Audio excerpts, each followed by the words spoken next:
Hi there. In this session, we'll be looking around certain scenarios regarding the if function.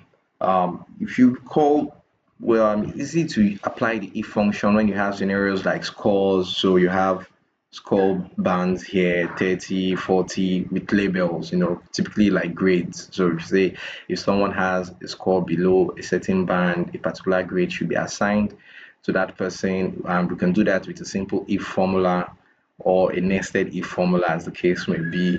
I'm sure you've cut that through, or I implore you to just check out a quick course line on that. So we have score bands and the formulas to say if A2 is this, if it's equals to 70 or greater than or equal to 70, you should have an A. If it's not, just as attendance. So if we put entries in here, because there's nothing in there, so it's an F. If we were to make this 41, that would be an E.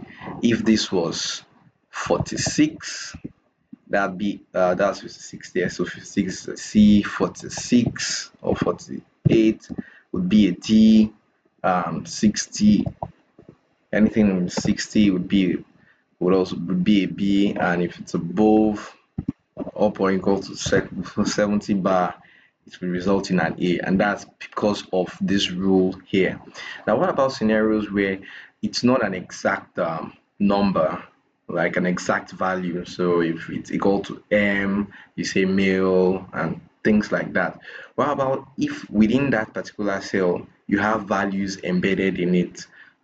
So a typical scenario would be this data set of top transfer fees paid by Premier League clubs. It's called from Wikipedia. The link is also available for you to check this out yourself. I'm just going to copy this to my clipboard right about now. So we can see players, they're just about top, 10 of them, the ranking, the player, the country of origin of that player, abbreviated, the amount that was paid, the year, transfer, and particular references. My column of interest is this player column here, which has the name of the player and an abbreviation of the country of the player. And so bear in mind, this is top transfer fees paid by Premier League clubs. And Premier League clubs here refers to the English Premier League. So in this instance here now, we want to say, can we just have a distinction for English players, players from England, so players who have this value ENG in this column? How would you work around that with an if function? Now, typically we want to separate these values in the columns, like text to columns. What if they're embedded in different positions?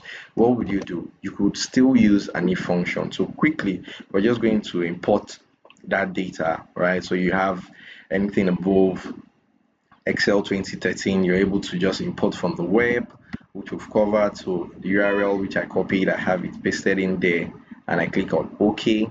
So it tries to just do that connection bit and loads all of the tables you have in there from that particular page. I'm pretty sure we've covered this in one of our previous sessions, so do well to look up on the channel and just go through the Excel playlist, Excel, Essentials of Excel by Margaret, and you'll be fine doing just that. So while this is loaded up, so it just has different tables loaded up, so we can scroll through or use the search bar for the particular table of interest, and ours is the top transfer fees paid by Premier League clubs. So we'll click so we can have a preview.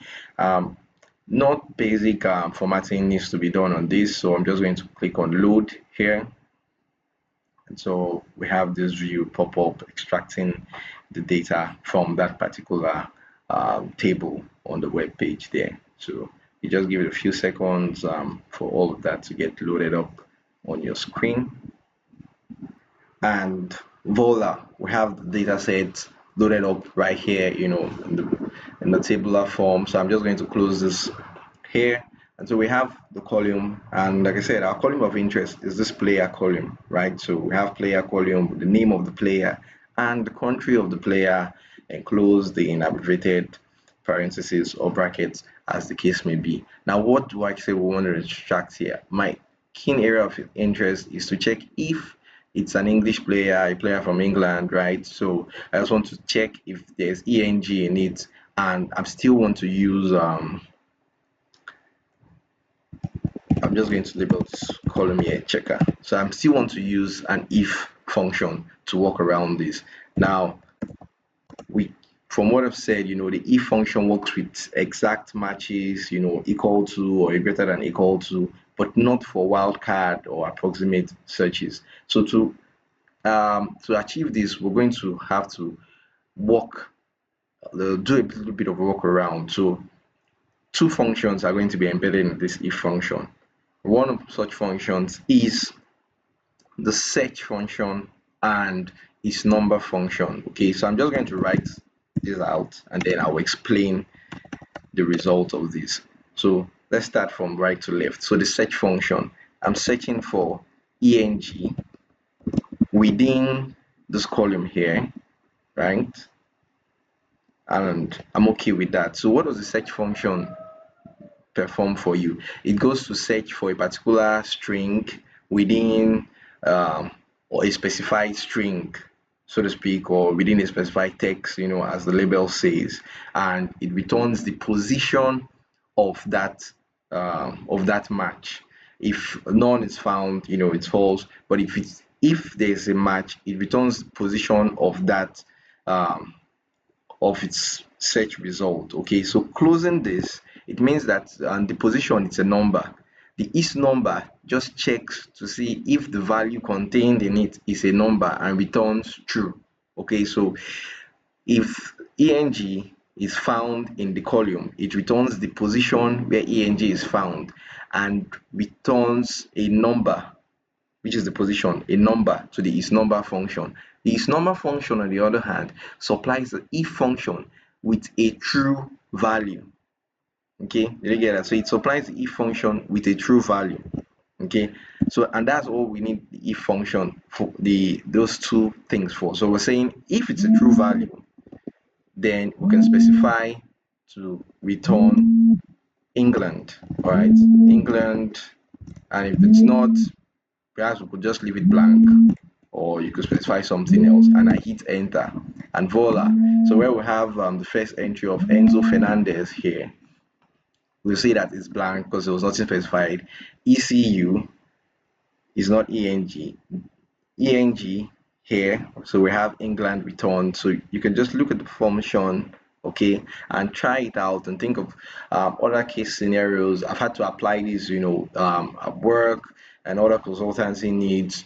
Perhaps you have some other specific areas of concern you can share. And if you're wondering, what if you have multiple things that you want to search for? You could also deploy the OR function, for multiple instances, where you can impute this particular helper scenario in here to help you achieve just that. I can't wait to hear your thoughts. I'm looking forward to your comments on the comment section. And if you have any questions, feel free to ask. Remember to like and subscribe. Thanks and bye for now. Ciao.